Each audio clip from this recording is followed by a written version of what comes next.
Okay, so this is a two-part video about diabetes, one of the things that I've been diagnosed with. Stick around to the end to watch me try and do a posh British accent. Today, I'd like to talk about diabetes. Or, as that southern guy with a mustache calls it, diabetes. I suppose we should talk about some diabetes. Diabetes.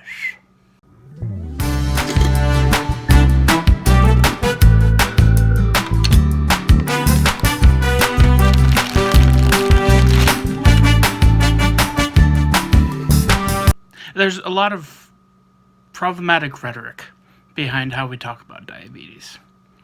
What I mean by rhetoric is basically the way that we talk about it, the words we use, the connotations of the words we use. I think the biggest problem with the way that we talk about diabetes is that, at least this was my impression when I was first diagnosed, was it is purely based off of behavior. That there's no other aspect to diabetes. And that's not true. There's a genetic aspect. Let's pretend, even though it's not true, that there's no genetic component. The actual behavior. Okay, let's look at that. Well, what is the cheapest food that we can buy at the market? Or market. I don't go to the market. At the grocery store. Well, the cheapest food that we can get at the grocery store is usually the stuff that ends up causing the diabetes. It's high in high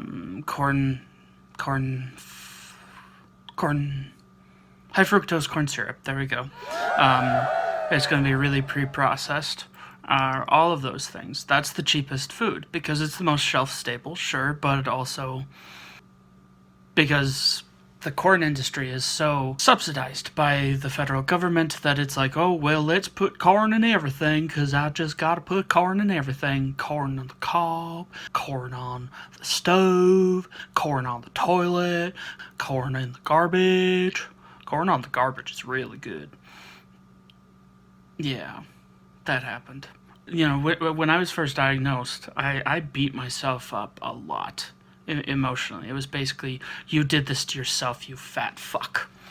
You know, and that kept repeating over and over and over, but then I began to find out research that basically suggests that it's not actually just your behavior. There's the poverty elements, but then there's also the genetic component as well.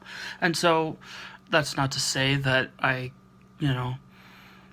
it wasn't behavioral at all. It definitely was, in part. But that was a part.